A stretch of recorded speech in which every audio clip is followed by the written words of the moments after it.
Hey, Mike with Nerd Problems Gaming here. In today's video, we'll be doing a review and how to play video on Uprising, the Curse of the Last Emperor, so let's get into it. So a couple things before we jump in. This is a pretty massive board game with a lot of complex rules, and so I'm just going to go into somewhat of a surface level overview on how to play. The game does come with an extensive rule book that really walks you through step by step every single aspect of the game with a bunch of examples, so certainly refer back to that. But just so you have a general understanding of how the game plays, we'll jump into a bit on how to play, and then I'll jump into my review after that. So basically the game takes place on the Isles of Azul, which is a backwater area of the world, which really just has the leftovers of the remaining civilization. And so you'll take on the roles of various different factions as they fight against the remnants of an evil empire while also trying to fend off the hordes of chaos, which is basically a horde of undead monsters and creatures trying to destroy the land. And so again, you'll team up as various different factions to fight off these evil forces. And the goal of the game is to have the most victory points as the rebel factions after the last chapter of the game.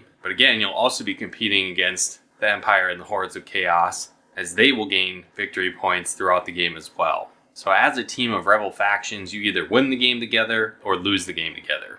Now when it comes to playing the game, you'll start off by choosing a faction that you want to play as. So each faction has their own backstory, and it also has their own player board that breaks down their units and costs throughout the game. So you'll choose that. In this case, we've started with two factions, the blue and the yellow factions. And so when you do that, each player will have a starting hex here that they begin with. And so these are the different map layouts of the game. So in a 2-player faction game, you'll set it up like this. In a 3-player, it'll look like this. And then a 4-player, it will look like this. And so basically each game will have the starting factions in their home base. You'll have the empire with the capital in the middle. And then each one of those will start with a base garrison surrounding the capital. And then the capital will have a 3-level garrison in the middle.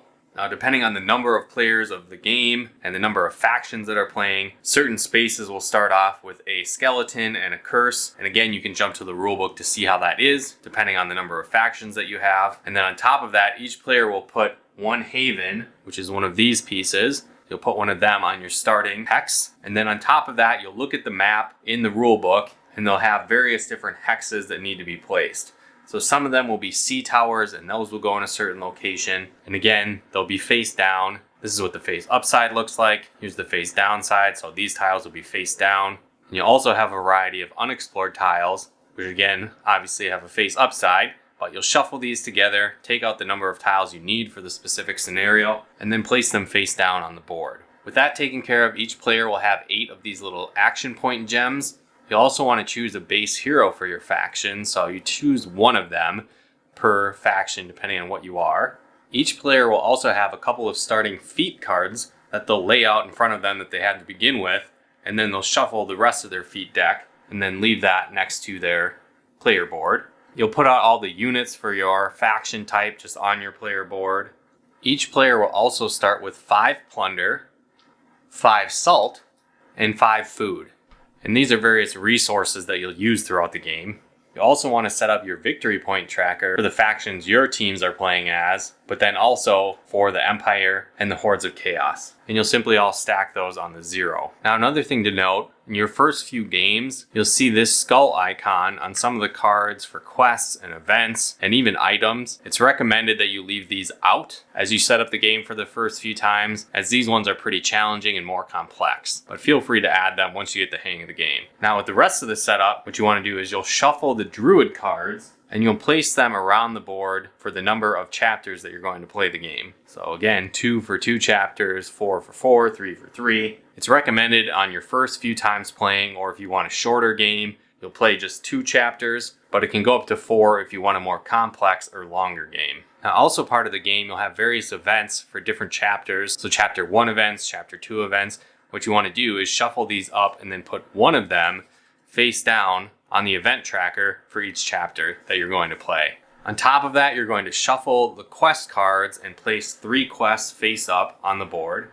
You'll also do the same for the item deck and place 3 items face up to form the market. You'll also form the Legion and Horde decks. These are represented by different cards, the Chaos Horde cards and the Imperial Legion cards. These are basically the Empires and the Cursed Horde's most powerful enemies. And so for a 2-player game, you'll place 5 Chaos Horde cards and 5 Legion Horde cards on the board over here, and then set up their respective standees. And then you'll add 1 more Horde or Legion card for each additional faction above 2. You'll also want to set out their various targets and activation tokens on the side of the board as well. Give one of your players the first player token, and now you're basically ready to start the game. And so to start off, some of the cards that you may have laid out so far, like the quest cards, might have an immediate action. And so be sure to go through and take that immediate action. So again, like this Far Quest card, for example, does have an immediate action. So in this case, it says place 1 activation token on the Horde deck. The next Horde you draw gets that token, and then you'll place 1 curse on an empty hex. So again, I would take the activation token, put it on top of the Chaos Horde deck, and then take 1 curse token, and then put that on an empty hex. At this point, I would flip over the first event from chapter 1, and then I would simply read the event and take the appropriate actions. So again, I would just go through. Every player may place 1 action token on the trade action to gain 1 item from the market they can use, or 2 for any item they could not use. So again, that's an optional thing you can do. Also, I would do placing a Horde of threat 4 in the Screaming Sea, not adjacent to a haven. So I'd find the Screaming Sea on the map here. I would flip up a Horde from the Horde deck. Again, he's going to get this bonus activation token. He'll be at threat level 4, so I'll put the threat tracker on number 4. So again, the little squid looking arm thing. I'll also need to do this immediate action. So where it says every player places an unused action gem on this card, you do not regain them in the refresh phase. So you're basically lost in action for the rest of the game until this Horde creature is defeated. I would then place this on this board over here. You're going to place them in initiative order, which is the top number here, starting with the lowest on the far left. Alright, so I've got each player having their gems on that card. I'll move on to the next step of placing 1 Horde at threat level 4 in the Fog Grave, again not adjacent to a haven. So we've repeated that step for the second Horde and placed that on the board, and so now we've completed this event, and we'll move on to the next phases of the game. So one thing that's really nice is that there's a chapter tracker here on the left side of the board, and so you can just simply go through and follow every single step as you play through the game. So again, you would reveal 1 Druid card.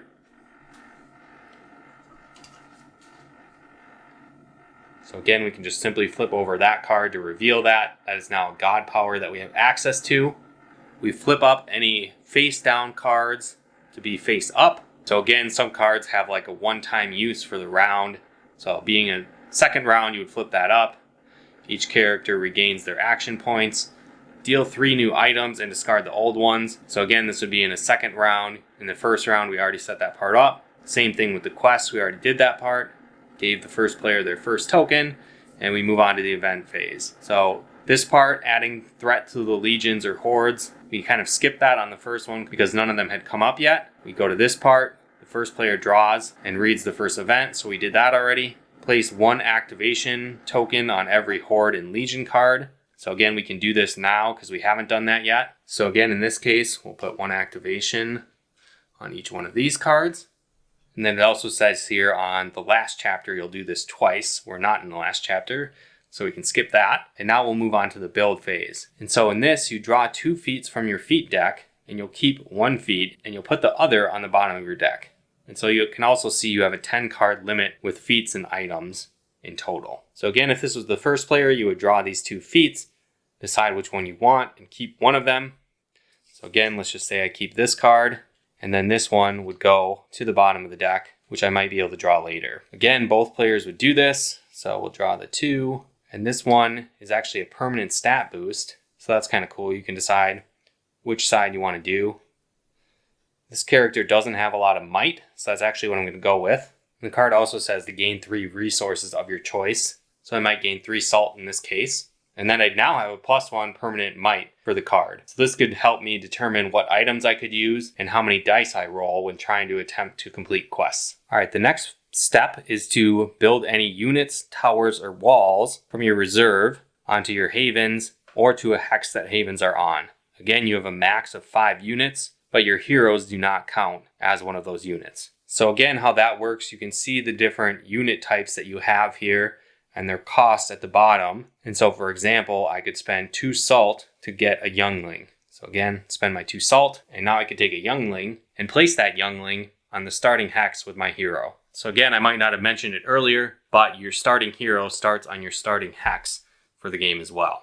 So again, I can spend those resources to strengthen my army, but I could also build walls or towers around my existing havens. And so a haven is on your location that you built so far. So a wall will allow you to roll 1 extra blue die during the clash phase of a combat phase on that haven's location, or a tower would allow you to do 1 white die during an archery phase or a clash phase. So again, you can build different units or those towers and walls during this building phase, and both players will do that at the same time. So now at this point, players will take actions on the board. And so how actions work, they'll go back and forth between players, and you'll have a total number of actions based on the number of action point gems you have left to use. So some actions like move or trade are basically infinite for your characters, and you can do that as many times in a row as you want. There's other actions too on this side that you can use that will actually end your turn and then move to the next player where they can take their turn. And so again, there's different types of actions that you can take, like I said. So moving as an action, how that works, you'll simply place one of your gems here, and then you could move your hero piece to an adjacent hex. And so that really doesn't do a whole lot, but what you can do also as the next move might be to explore. And so how that works is you would simply flip up the tile,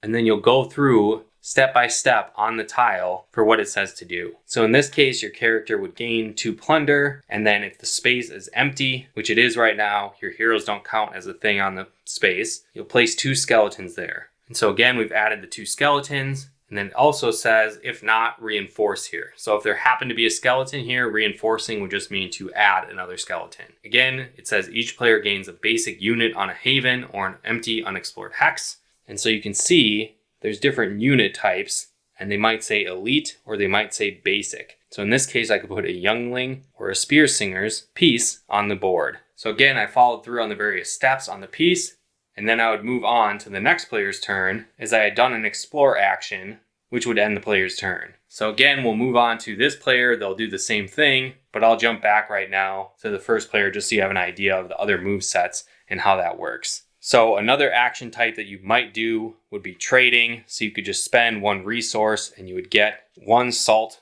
from the bank, and you could also trade. So if you happen to be in an adjacent space to another player, you could trade any resources you want for free. But normally it's just worth 1 salt. The market, you can simply go to the market to gain 1 item. And so how that works, you just simply go to the various items that are listed there, and you could buy them for the prices of salt listed. But you also, in some cases, need to make sure that the player has the appropriate skills to be able to use it. So on this card, for example, a hero would need to have at least 2 guile to be able to use this item. So again, you might look at your hero card and look at the abilities and see that in this case, they have a 0, so they could not buy this card. But other players might have a hero with different skill sets, so they might be able to buy that card. If you do buy an item, replace it immediately once you've purchased it. Another option you could do is command. And so how that works, again, you spend a resource, you also have to spend a food, and then you're able to move adjacent units to any explored tile. And so again, in this case, I could take my 5 units. Let's say I want to take on these skeletons. I could bring them all to that location. Some hexes will have these impassable terrains as well, so be sure to look for that. So you can't actually move through those, only heroes can. But in this case, that wasn't an issue, as that hex does not have that impassable terrain. Another option you can do is taking a quest. And so how that works, you simply look at the various quests that are available to you, and then you can choose one of them that you want to take on and challenge. And so if we look closely at this quest, you'll see the +1 number. That means how many of these things you need to complete to solve the quest. And so how this works, you would look at your hero card and see that they have 1 red dice, 3 blue dice in this case. And by rolling those dice, you would have to get at least 1 skull, 2 shields, or 1 lightning bolt. You could get more of them, and if you do, that's great. You'll get different rewards based on the ones you complete. But in order to solve this quest, you need to get at least 1. Another thing to consider here is this bottom part that lists the terrain. This is the type of hex that you happen to be on. And in this case, if your hero is on a Badlands text, you get an additional red dice. So again, something to pay attention to. The different hexes will have different markings depicting what type of terrain it is. If you're ever confused, the symbols are also listed right here on the board. So again, that's an option. You can do quests if you want as part of your action phase. Also, as an example, let's say you explored this hex here. When you flip it over, you have the option to choose which direction you want it to face. So that could be important to your strategy going forward. But now let's say you had an empty hex here. There's no empire, there's no hordes here at all. It's just your hero. And so in that case, you could actually build a new haven where you could pay 2 plunder in this case, and then you'll actually take a haven and place it on that new location. So that can be beneficial because in later phases of the chapter, you'll gain resources based on the number of havens you have and victory points as well. So another thing to be aware of, if you ever are in the scenario where there's skeletons or there's maybe a garrison or a legion or one of the horde standees, you'll need to initiate combat for your team. And so how that works, you just simply look at the hero pieces that you have, and those are the dice that you'll be able to use. On top of that, you want to look at the various units that you have and see if they have a bow or just a sword or a combination of both. There's really 2 phases of combat, an archery phase and a clash phase. And so when it comes to the archery phase, you'll just look at your various character types that have that archery symbol, and you'll roll those die first against the enemy. Another thing to look at, in this case, we're facing off against skeletons, and so they just have a clash phase. They don't have a bow and arrow phase. So you'll be able to attack them in the archery phase while they remain defenseless. So in this particular space, we've got 3 archers, and according to the dies that they have on their character sheets, I'll use 3 white die. And in this case, I only rolled a shield and 2 blanks. And so a shield is really for defending yourself. So in this case, nothing happened. At this point, I would move on to the clash phase. And these happen simultaneously between you and the enemies. So in this case, the skulls would get 2 red die. So they get a skull and a lightning bolt. And I would have 3 archers. It looks like 2 blue characters, so 2 blue die. I'd roll all of those at once. And so I got 3 shields and 2 skulls. And so my shields would cancel out the enemy's skulls. So those would be nothing. And then as a bolt, skeletons have their own special rule where you'll place a skeleton here after the damage is calculated. And so in this case, I blocked all of the skeleton's damage, but then I did 2 skulls of damage and they had nothing to block. And so in this case, I could kill 2 of the skulls. And in doing so, I would get 2 victory points for my team. And so again, I would just move the 2 up. That's really the basics of combat. You can check out the rulebook for more details, but combat needs to be taken care of before the end of the turn and before the next player would go, anytime there are units on the same hex. And so the same type of thing would happen for the garrisons. You would just simply look at their chart and see if you had a level 1, a 2, or a 3. You'd have the archery round here, as well as the clash round listed as well. So again, players will go back and forth until they've spent all of their action points for the round, and then from there you'll move on to the next part of the chapter. And so the next part is actually the Nemesis Phase. And so in this phase, you need to activate legions and hordes once for each activation token on them in initiative order from lowest to highest. And so with the hordes, what you'll do is you'll go with the lowest first, so you'll remove a token, and now they would take a turn, which is this character over here. And so when you activate a horde, the first thing you'll do is leave a curse on that spot. So the curse will go there. And then you'll move the horde closer to the capital. And so again, in this case, I'll just move 1 there, moving 1 spot closer to the capital. And so really that's all you can do at this point. There's more details on the horde phase. And when you activate a horde, definitely check out the rulebook for that. Here's a quick shot of the order of that. And again, if we're activating a legion, it would be a similar type of thing. And we'll show you how to do that as well. The big difference with legion cards is the fact that they will be on a space, but they will also have a target. So you might take the target for the legion, and then typically they're going to go after a haven and try and destroy it. So every turn that they activate, they would start by leaving a garrison on that location, and then they would move 1 space towards the haven they're trying to destroy. And once they make it there, they would either initiate combat with a player if they have units there. If not, the haven is basically defenseless and it becomes destroyed. One other thing to note is that if the legions from the capital and the empire, or the garrisons or the skeletons do defeat any of your units, they'll basically be placed into the various corresponding graveyards. So again, let's say the Chaos Graveyard, they killed a couple of the faction here. Same thing with the Empire, they killed a few. You'll simply place them like that. So again, we'll skip on to the next phase, which is the production phase. And in this phase, you gain resources based on the havens that you have. So again, how that works, you'll come down, look at your player card. You'll see the furthest to the right that has been revealed, and those are the resources you would gain. So in this case, you gain 1 salt, 4 plunder, and 1 food. On top of that, you want to look at where you have havens on the map, as you might gain additional resources. So in this case, you gain 1 salt, 1 plunder, 1 food, and also a victory point. But you won't count the victory points just yet. You wait to the next phase. So again, that completes gather and resource phase. You'll now move on to the scoring phase. And so the Empire, you'll calculate them first. They gain 1 victory point for every hex that has any garrisons. So again, you'll count the number of garrisons on the board. In this case, they have 4. So the Empire would gain 4 victory points. You'll also gain 1 victory point for every legion in play. So for every legion standee is there, they'll gain 1. So I'll gain 1. And then they also gain 2 for each faction in the Imperial Graveyard. So in this scenario, they just simply have 1 faction there. So they would gain 2 victory points for that. Again, we move on to the Chaos scoring. They gain 1 for every curse in play. So in this case, we have 1, 2, 3, 4 curses. So they would get 4 victory points. We would move on to see how many hordes they have in play. They have 1, 2 hordes. So they would get 2 points for that. And then we'll do the same type of thing. They get 2 for each faction in their Chaos Graveyard. So in this case, there's 2 factions there, so it would actually get 4 points.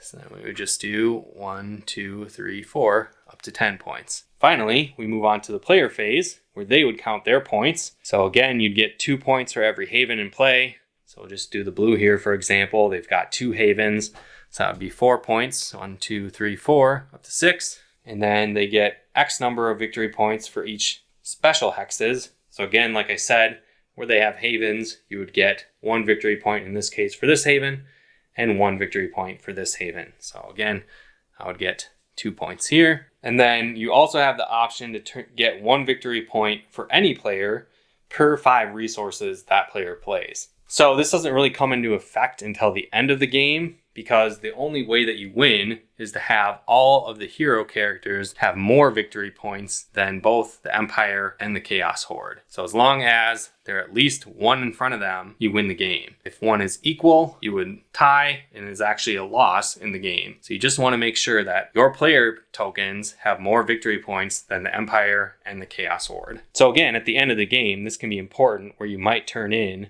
various resources to either give your players' characters more victory points to pull ahead, or you might even help out the other factions to help them pull ahead to win the game. So again, that's really the basics on how you play. Certainly consult the rulebook for more intricate details on the rules, but at this point you just simply move on to the next chapter.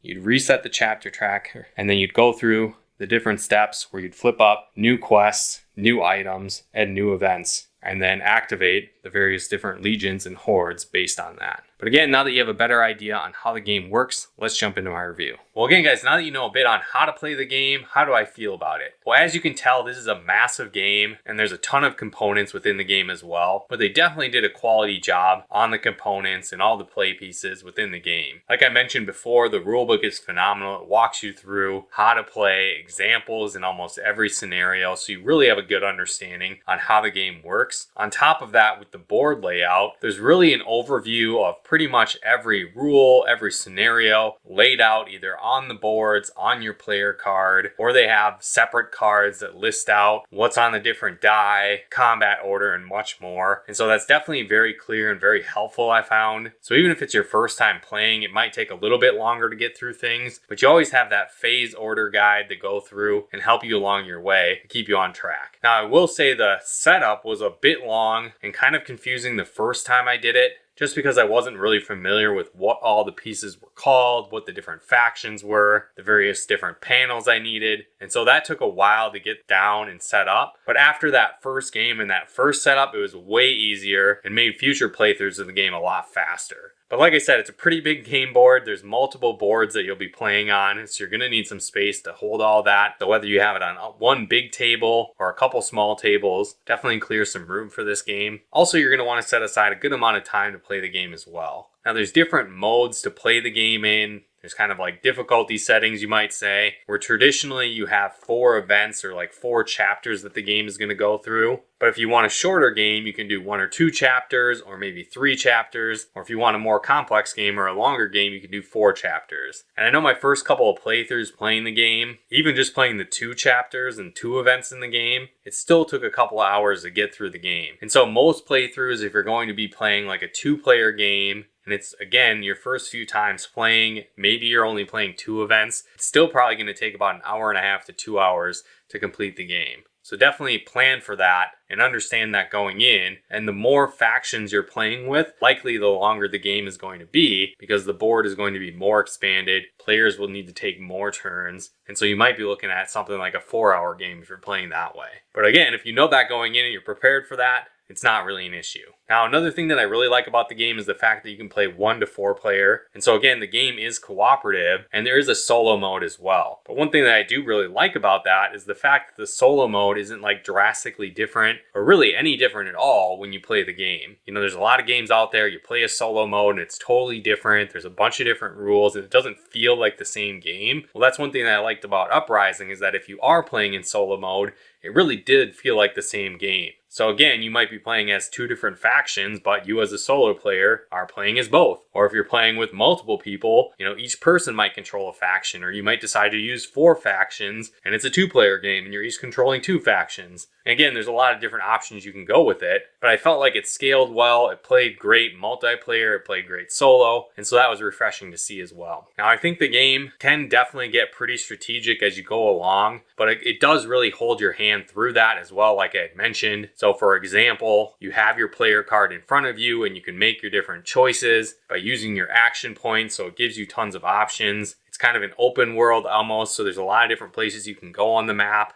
And so your strategy can really evolve as you play and be a totally different experience every time you play the game. And again, there is a lot of variety to the game as well, where you can take on quests, you can go after the Empire, you can go after the Horde or the cursed monster enemies. And it is a cooperative game, so you're playing together with your other players, trying to get the most victory points and make sure everybody wins. And so again, your strategy can change every time, and there is some randomness to it in the sense that when you start the game, you're shuffling the different events up and you draw 1 per chapter basically, or there's different quests that you shuffle together and deal those out. So again, that's a different experience every time you go through. The different legions and the hordes are different every time. You can choose different characters to start with. So I really think the replay value is incredibly high with this game. There isn't really going to be a similar playthrough as you go through each time, and I really like that as well. There's also a couple different expansions coming with the game as well. I know they're talking about releasing another one soon here as well. So if you like the base game, which is already going to give you a ton of replay value, there's even more to come if you pick up some of the expansions with the game as well. Now again, it's not a simple game, it's a long strategy board game, but if you like that type of board game, I definitely recommend it. I thought it was a lot of fun. It's got a bit of a learning curve, but it does hold your hand along the way with rules on the board and a very extensive rule book, where once I got through it all, I didn't really feel like I had any questions playing the game, and it was pretty straightforward at that point. So if you like strategy board games, I would definitely recommend Uprising, Curse of the Last Emperor. But if you guys like this video, be sure to smash that like button as it really helps out the channel. If you'd like to learn more about this game and pick up a copy, there'll be links in the description below. And if you guys like this video and videos on video games, board games, and everything nerdy, check out one of our other videos here. And if you haven't done so yet, be sure to subscribe and turn on the bell notifications to get the latest updates of new nerd videos we put out. But once again, thanks for tuning in, and we'll talk to you more soon.